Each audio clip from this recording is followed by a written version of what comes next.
ತಮ್ಮೆಲ್ಲರಿಗೂ ಕೂಡ ಸಂಕ್ಷಿಪ್ತವಾಗಿ ಈ SIR ಬಗ್ಗೆ ನಮ್ಮ ಜಿಲ್ಲಾಡಳಿತ ವತಿಯಿಂದ ತೆಗೆದುಕೊಳ್ತಿರೋ ಕ್ರಮನ ಮತ್ತು ಅದರಿಂದ ಇರುವಂಥ ಕೆಲವೊಂದು ಊಹಾಪೋಹಗಳನ್ನ ದೂರ ಮಾಡಬೇಕು ಅಂತಲೂ ಮತ್ತು ಮುಂದಿನ ಹಂತದಲ್ಲಿ ಯಾವ ರೀತಿ ಈ SIR ಪರಿಷ್ಕರಣೆ ನಮ್ಮಿಂದ ಆಗುತ್ತೆ ಅಂಥೇಳಿ ತಮ್ಮ ಮೂಲಕ ಎಲ್ಲ ಮತದಾರರಿಗೂ ದಕ್ಷಿಣ ಕನ್ನಡ ಜಿಲ್ಲೆಯ ಎಲ್ಲ ಮತದಾರರಿಗೂ ನಾವು ಈ ಮಾಹಿತಿನ ಕೊಡೋದಕ್ಕೆ ಇಷ್ಟಪಡ್ತೀವಿ. ಮೊದಲನೇದಾಗಿ ತಮಗೆಲ್ಲರಿಗೂ ಗೊತ್ತಿರೋ ಹಾಗೆ ನಮ್ಮ ಭಾರತದ ಚುನಾವಣಾ ಆಯೋಗದಿಂದ ದಿನಾಂಕ 14/5/2026 ಈ ವರ್ಷದಲ್ಲಿ ದೇಶದಲ್ಲೇ 16 ರಾಜ್ಯಗಳಲ್ಲಿ ಮತ್ತು 3 ಯೂನಿಯನ್ ಟೆರಿಟರೀಸ್ ಅಂದರೆ ಕೇಂದ್ರಾಡಳಿತ ಪ್ರದೇಶಗಳಲ್ಲಿ ಹಂತ ಹಂತವಾಗಿ ಮತದಾರರ ಪಟ್ಟಿಯ ವಿಶೇಷ ಸಮಗ್ರ ಪರಿಷ್ಕರಣೆ ಅಂದರೆ SIR ಅಂತ ನಾವು ಹೇಳ್ತೀವಿ, ಅದನ್ನು ಕೈಗೊಳ್ಳೋದಕ್ಕೆ ನಿರ್ದೇಶನ ನೀಡಿರೋದು ತಮಗೆಲ್ಲ ಗೊತ್ತು. ಈ ದಿನಾಂಕ 1/10/2026 ಕನ್ಫರ್ಮ್ ಆಗಿದೆಯಲ್ಲ ಈ ಡೇಟ್? 1/10/2026 ನಮ್ಮದು ಅರ್ಹತಾ ದಿನಾಂಕ ಅಂತೇಳಿ ಪರಿಗಣಿಸಿ ಕರ್ನಾಟಕ ರಾಜ್ಯದಲ್ಲಿ ಈ SIRನ ಕೈಗೊಳ್ಳಲಾಗುತ್ತದೆ. ಈ ಸಂಬಂಧ ಚುನಾವಣಾ ಆಯೋಗದಿಂದ ಕೆಲವೊಂದು ಚಟುವಟಿಕೆಗಳು ಮತ್ತು ಆ ಚಟುವಟಿಕೆಗಳಿಗೆ ವೇಳಾಪಟ್ಟಿಯನ್ನು ಇವಾಗಲೇ ನಿಗದಿಗೊಳಿಸಿ ಇದು ಮಾಡಿದ್ದಾರೆ. ಒಫಿಷಿಯಲ್ ಆಗೂ ಕೂಡ ಆಗಲೇ ಡಿಕ್ಲೇರ್ ಆಗಿದೆ ಮತ್ತು ನಮ್ಮ ಕಡೆಯಿಂದನೂ ಮತ್ತೊಮ್ಮೆ ತಮಗೆ ಹೇಳೋದಕ್ಕೆ ಇಷ್ಟಪಡ್ತೀನಿ. ಇದು ಕಾಪಿ ಎಲ್ಲರಿಗೂ ಹೋಗಬೇಕು. ಮೊದಲನೇದಾಗಿ ಈ SIRನ ಸಿದ್ಧತೆ, ಇದ್ರ ಬಗ್ಗೆ ತರಬೇತಿ ಮತ್ತು ಮುದ್ರಣ ಮಾಡುವಂಥ ಚಟುವಟಿಕೆಗಳಿಗೆ ನಮ್ಮ ಜೂನ್ 20ರಿಂದ ಜೂನ್ 29ರವರೆಗೆ ಆಲ್ಮೋಸ್ಟ್ 10 ದಿನದಷ್ಟು ನಾವು ಈ ಒಂದು ಚಟುವಟಿಕೆನ ಕೈಗೊಳ್ತೀವಿ. ಜೊತೆಗೆ ಮತದಾರರ ಮನೆ ಮನೆಗೆ ಹೋಗುವಂಥದ್ದು ನಮ್ಮ BLOs ಬೂತ್ ಲೆವೆಲ್ ಆಫೀಸರ್ಸ್ ಕಡೆಯಿಂದ 30 ಜೂನ್, ಈ ಜೂನ್ ತಿಂಗಳ 30ರಿಂದ ಜುಲೈ ತಿಂಗಳ 29ರವರೆಗೆ ಅಂದರೆ 1 ತಿಂಗಳು 30 ದಿನಗಳು ನಾವು ಮತಗಟ್ಟೆ ಮಟ್ಟದ ಅಧಿಕಾರಿಗಳಿಂದ ಮನೆ ಮನೆ ಭೇಟಿ ಕಾರ್ಯಕ್ರಮನ ಅಥವಾ ಚಟುವಟಿಕೆ ಕೈಗೊಳ್ತಾ ಇದ್ದೀವಿ. ಮತಗಟ್ಟೆಗಳ ಒಂದು ತಾರ್ಕಿಕ ಮರುಹೊಂದಾಣಿಕೆ ಅಂತ ಏನು ಹೇಳ್ತೀವಿ, ಅದನ್ನು 29 ಜುಲೈ ಒಳಗಡೆ ನಾವು ಮರು ಹೊಂದಾಣಿಕೆ ಮಾಡ್ಕೋಬೇಕಾಗ್ತದೆ. ಇದೆಲ್ಲ ಆದಮೇಲೆ 5ನೇ ತಾರೀಕು ಆಗಸ್ಟ್ 5/8/2026 ಒಂದು ಕರಡು ಮತದಾರರ ಪಟ್ಟಿನ ನಾವು ಪ್ರಕಟಣೆಗೊಳಿಸ್ತೀವಿ.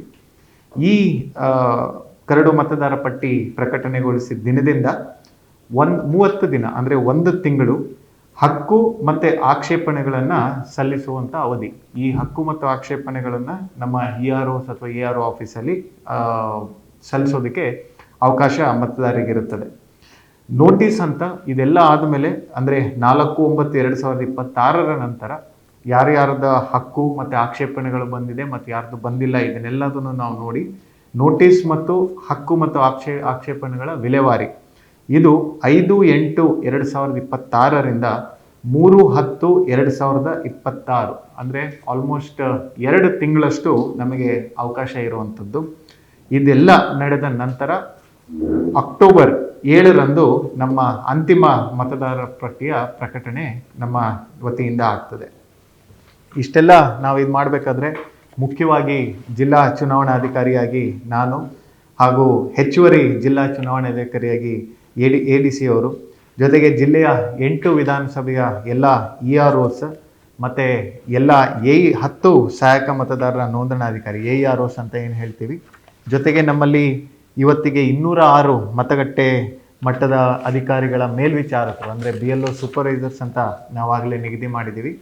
1876 BLOs ಇವತ್ತಿಗೆ ದಕ್ಷಿಣ ಕನ್ನಡ ಜಿಲ್ಲೆಯಲ್ಲಿ ವಿಶೇಷ ಸಮಗ್ರ ಪರಿಷ್ಕರಣೆಯಲ್ಲಿ ತೊಡಗಿಸಿಕೊಂಡಿದ್ದಾರೆ.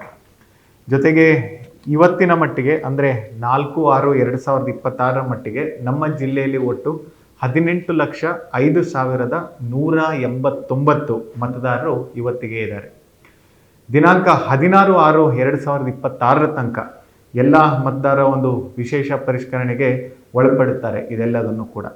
ಜೊತೆಗೆ ನಾವು ಮನೆ ಮನೆ ಬಾಗಿಲಿಗೆ ಏನು 30 ದಿನಗಳ ಅವಧಿಯಲ್ಲಿ ಹೋಗ್ತೀವಿ, ಆವಾಗ ನಾವು ಒಂದು ಎನ್ಯುಮರೇಷನ್ ಫಾರ್ಮ್ ಅಂತ ಹೇಳಿ ನಮ್ಮ BLOs ಪ್ರತಿಯೊಬ್ಬರ ಮನೆಗೂ ಕೊಡ್ತಾರೆ.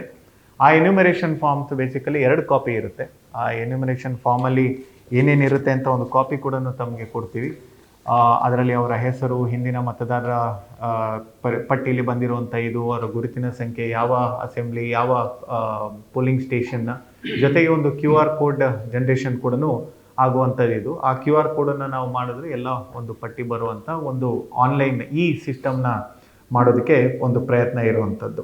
ಸೊ ಇದರಲ್ಲಿ 2 ಫಾರ್ಮ್ನ ನಾವು ಕೊಡ್ತೀವಿ, enumeration form. So basically BLOs ಕಡೆ ಏನು ಫಾರ್ಮ್ ಕೊಡ್ತಾರೆ ಅದನ್ನು ERO ಮತ್ತು ERO ಆಫೀಸಲ್ಲಿ ಮಾಡಿ ಅದನ್ನು SIRನ ಮುಂದಿನ ಪ್ರಕ್ರಿಯೆಗೆ ಅದು ಒಳಪಡುತ್ತೆ. ಅಕಸ್ಮಾತ್ ಕಾರಣಾಂತರಗಳಿಂದ ಮನೆಗೆ ಹೋದಾಗ ಅವ್ರು ಇಲ್ಲ ಅಂತ ಹೇಳಿದ್ರೆ 3 ಸರಿ ಅಲ್ಲ, ಹಾಂ, ನೆಕ್ಸ್ಟ್ ಇನ್ನೊಂದು 30 ದಿನದಲ್ಲಿ ಇನ್ನೊಂದು ಬಾರಿ ಹೋಗೋದಕ್ಕೆ ಕಡ್ಡಾಯ ಮಾಡಿದ್ವಿ. 2ನೇ ಸರಿನೂ ಸಿಗಲಿಲ್ಲ ಅಂತ ಹೇಳಿದ್ರೆ 3ನೇ ಸರಿನೂ ಹೋಗೋದಕ್ಕೆ 30 ದಿನದೊಳಗಡೆ BLOs ಅವರಿಗೆ ಕಡ್ಡಾಯ ಇದೆ.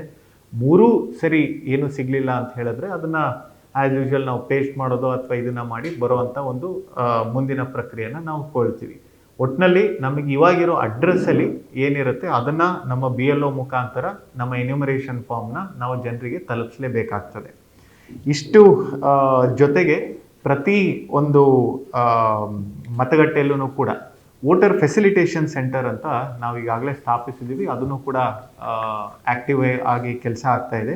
ಮತದಾರರಿಗೆ ಈ ಒಂದು ಕರಡು ಮತದಾರ ಪಟ್ಟಿ ಮಾಡೋದಕ್ಕಿಂತ ಮುಂಚೆ ಏನು SIR ಪ್ರಕ್ರಿಯೆಯಲ್ಲಿ ಯಾವುದೇ ರೀತಿಯ ಒಂದು ಗೊಂದಲ ಇರ್ಬೋದು ಅಥವಾ ಯಾವ ದಾಖಲೆ ಬೇಕು ಅಂತ ಏನೇ ಮಾಹಿತಿ ಬೇಕಂದ್ರೂ ಕೂಡ ಈ ವೋಟರ್ ಫೆಸಿಲಿಟೇಷನ್ ಸೆಂಟರ್ ಮೂಲಕ ಅವರು ತಮ್ಮ ಒಂದು ಸಹಕಾರನ ಪಡ್ಕೋಬೋದು.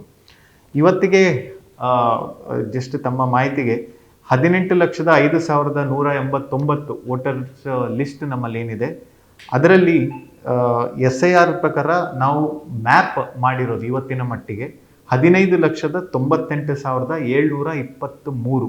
ಅಂದರೆ ಅಂದಾಜು 88.56% ಅಷ್ಟೇ ನಾವು ಮ್ಯಾಪ್ ಮಾಡೋದಕ್ಕೆ ಸಾಧ್ಯ ಆಗಿರುವಂಥದ್ದು. ಇನ್ನು ಉಳಿಕೆ ಈ 18 ಲಕ್ಷ ಚಿಲ್ಲರೆಯಲ್ಲಿ 2,06,466 ಮತದಾರರು ಈ ಹಿಂದೆ ಇದ್ದಿದ್ದಂಥ ಪಟ್ಟಿಯಲ್ಲಿ ಇರುವಂಥ ಮತದಾರರು ನಮಗಿನ್ನೂ SIRಗೆ ಬೇಕಾಗಿರುವಂಥ ದಾಖಲೆಗಳಾಗಲಿ ಅಥವಾ ಇದರಲ್ಲಾಗಲಿ ಇವ್ರ ಕಡೆಯಿಂದ ನಮಗೆ ಬಂದಿಲ್ಲ.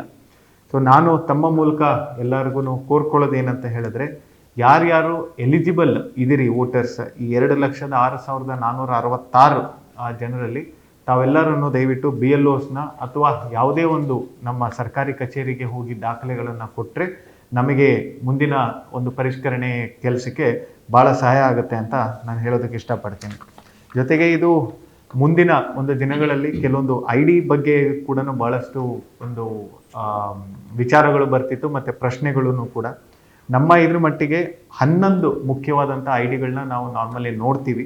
ಇದು ಮುಂದಿನ ಹಂತದಲ್ಲಿ ಬರುವಂಥ ಇದು. ಮೊದಲನೇದಾಗಿ ಯಾವುದೇ ಒಂದು ಎನಿ ಐಡೆಂಟಿಟಿ ಕಾರ್ಡ್ ಅಥವಾ ಪೆನ್ಷನ್ ಪೇಮೆಂಟ್ ಆರ್ಡರ್ ಒಬ್ಬ ಎಂಪ್ಲಾಯಿಗೆ ಅಥವಾ ಪೆನ್ಷನರ್ಗೆ ಸೆಂಟ್ರಲ್ ಗೌರ್ಮೆಂಟ್ ಅಥವಾ ಸ್ಟೇಟ್ ಗೌರ್ಮೆಂಟ್ ಅಥವಾ ಒಂದು PSU ಇಂದ ಇಶ್ಯೂ ಮಾಡಿರುವಂಥದ್ದನ್ನ ನಾವು ಕನ್ಸಿಡರ್ ಮಾಡ್ತೀವಿ. ಮತ್ತು any government issued ID card, certificate, document ಇದನ್ನೆಲ್ಲದು 1987ರಿಂದ ಇಶ್ಯೂ ಮಾಡಿರುವಂಥ government, banks, post office, LIC, PSUs ಇವರಿಂದ ಇಶ್ಯೂ ಆಗಿರುವಂಥದ್ದನ್ನು ಕೂಡ ನಾವು ಕನ್ಸಿಡರ್ ಮಾಡ್ತೀವಿ. ಜೊತೆಗೆ ಬರ್ತ್ ಸರ್ಟಿಫಿಕೇಟ್ ಇರುತ್ತೆ, ಪಾಸ್ಪೋರ್ಟ್ ಇರುತ್ತೆ, ಎಜುಕೇಷನ್ ಸರ್ಟಿಫಿಕೇಟ್ ಕೊಡುವಂಥದ್ದು ಬೋರ್ಡ್ಸ್ ಮತ್ತು ಯೂನಿವರ್ಸಿಟೀಸ್ ಕಡೆಯಿಂದ. ಪರ್ಮನೆಂಟ್ ರೆಸಿಡೆನ್ಸ್ ಸರ್ಟಿಫಿಕೇಟ್ ನಾವೇನು ಕೊಡ್ತೀವಿ ಅದನ್ನು ಕೂಡ ನಾವು ತೊಗೊತೀವಿ. ಫಾರೆಸ್ಟ್ ರೈಟ್ಸ್ ಅಡಿಲಿ ಯಾವುದಾದ್ರು ಒಂದು ಕುಟುಂಬಕ್ಕೆ ಫಾರೆಸ್ಟ್ ರೈಟ್ ಸರ್ಟಿಫಿಕೇಟ್ ಕೊಟ್ಟರೆ ಅದನ್ನು ಕೂಡ ಕನ್ಸಿಡರ್ ಆಗುತ್ತೆ. OBC, SC, ST ಅಥವಾ ಯಾವುದೇ ಒಂದು ಜಾತಿಯ ದಾಖಲಾತಿ ಕಾಂಪಿಟೆಂಟ್ ಅಥಾರಿಟಿಯಿಂದ ಕೊಟ್ಟಿರೋದಿದೆ ಅಂತ ಹೇಳಿದ್ರೆ ಅದು ಕೂಡ ನಾವು ತೊಗೊತೀವಿ. ಜೊತೆಗೆ ನ್ಯಾಷನಲ್ ರಿಜಿಸ್ಟರ್ ಆಫ್ ಸಿಟಿಸನ್ಸ್ ಅಂತ ಏನಿದೆ, ನಮ್ಮಲ್ಲಿ NRC ಇನ್ನೂ ಬಂದಿಲ್ಲ ಇದು ಅಂತ ಇಲ್ಲಿ ಇದಕ್ಕೆ, ಅದು ಕರ್ನಾಟಕಕ್ಕೆ ಅನ್ವಯಿಸೋದಿಲ್ಲ. ಫ್ಯಾಮಿಲಿ ರಿಜಿಸ್ಟರ್ ಮೇಂಟೈನ್ ಮಾಡಿರೋ ಅಂಥದ್ದು ಯಾವುದೇ ಒಂದು ಗೌರ್ಮೆಂಟ್ ಅಫಿಷಿಯಲ್ಸ್ ಕಡೆಯಿಂದ ಸ್ಟ್ಯಾಟ್ಯುಟರಿ ಅಥವಾ ಅಡ್ಮಿನಿಸ್ಟ್ರೇಟಿವ್ ರೆಗ್ಯುಲೇಷನ್ಗೆ ಅನುಸಾರವಾಗಿ. ಮತ್ತು ಎನಿ ಲ್ಯಾಂಡ್ ಅಥವಾ ಹೌಸ್ ಅಲಾಟ್ಮೆಂಟ್ ಕರ್ನಾಟಕ ಸರ್ಕಾರ ಅಥವಾ ಕೇಂದ್ರ ಸರ್ಕಾರದಿಂದ ಅಲಾಟ್ ಆಗಿರುವಂಥದ್ದನ್ನು ಕೂಡ ಒಂದು ದಾಖಲೆ ಅಂತ ತೊಗೊತೀವಿ. ಸೊ ಇಷ್ಟೆಲ್ಲದರ ಜೊತೆಗೆ ನಾವು ತಮ್ಮ ಮೂಲಕ ಮತ್ತೊಮ್ಮೆ ನಾವು ಹೇಳೋದಕ್ಕೆ ಇಷ್ಟಪಡೋದು ಅಂತ ಹೇಳಿದ್ರೆ, ಪ್ರತಿಯೊಂದು ಮತಗಟ್ಟೆಯಲ್ಲೂ ಕೂಡ BLOs ಇದ್ದಾರೆ. ಪ್ರತಿಯೊಂದು ರಾಜಕೀಯ ಪಕ್ಷದವ್ರಿಗೂ ಕೂಡ ನಾವಾಗಲೇ ಬಹಳಷ್ಟು ಮೀಟಿಂಗ್ ಮಾಡಿ ಪ್ರತಿಯೊಂದು ಮತಗಟ್ಟೆಯಲ್ಲೂ ಕೂಡ ಬೂತ್ ಲೆವೆಲ್ ಏಜೆಂಟ್ಸ್ನ ನೀವು ಐಡೆಂಟಿಫೈ ಮಾಡಿ ಅವ್ರನ್ನ ಅಪಾಯಿಂಟ್ ಮಾಡಿ ನಮಗೆ ಮಾಹಿತಿ ಕೊಡಿ ಅಂತ ಹೇಳಿದ್ದಾರೆ. ಕೆಲವೊಂದು ಕಡೆ ಕೊಟ್ಟಿದ್ದಾರೆ, ಕೆಲವೊಂದು ಕಡೆ ಭಾಳಷ್ಟು ಕಡೆ ಇನ್ನೂ ಕೊಡೋದು ಬಾಕಿ ಇದೆ. ನಮ್ಮ ಒಂದು ಎಲ್ಲ ರಾಜಕೀಯ ಪಕ್ಷದವ್ರಿಗೂ ನಾವು ಸೂಚನೆ ನೀಡಿರುವಂಥದ್ದು BLOs ಒಂದು ಕರಡು ಮತದಾರರ ಪಟ್ಟಿ ಅಂತ ಮಾಡ್ಬೇಕಾದ್ರೆ ಅದು BLS ಜೊತೆನೇ ನಾವು ಒಂದು ಇಂಟ್ರಾಕ್ಷನ್ ಕೂಡ ಅವ್ರ ಹಂತದಲ್ಲಿ ಆಗುತ್ತೆ. ಅವಾಗ BLS ಇರಲಿಲ್ಲ ಅಂತ ಹೇಳಿದ್ರೆ ಆ ಒಂದು ಪಕ್ಷದ ಒಂದು ಮುನ್ನಡೆಸೋದಕ್ಕೆ ಆಗೋದಿಲ್ಲ ಅಂತ ಹೇಳಿ ನಾವು ಇವಾಗಲೇ ನಾವು ಪಕ್ಷದ ಕಾರ್ಯಕರ್ತರಿಗೆ ಅಂದರೆ ಅವರ ಪರವಾಗಿ ಬಂದಿರುವಂಥವ್ರಿಗೆ ನಾವು ಮೀಟಿಂಗ್ ಮಾಡಿ ಹೇಳಿರುವಂಥದ್ದಿದೆ.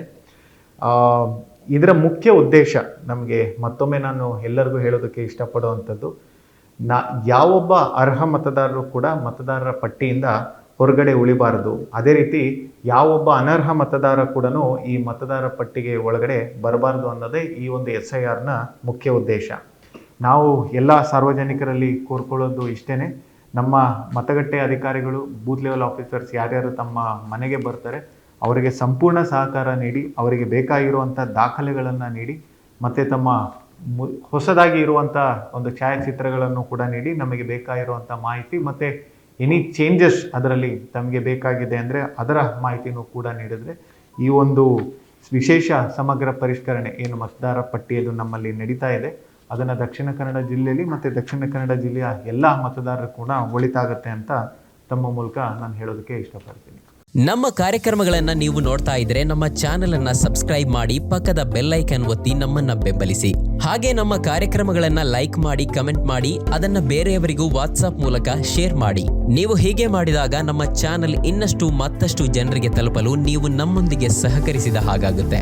ಇದು ನೀವು ಯಾವುದೇ ಖರ್ಚಿಲ್ಲದೆ ಕೆಲವೇ ಸೆಕೆಂಡುಗಳಲ್ಲಿ ನೀಡಬಹುದಾದ ಸಹಕಾರ. ಧನ್ಯವಾದಗಳು.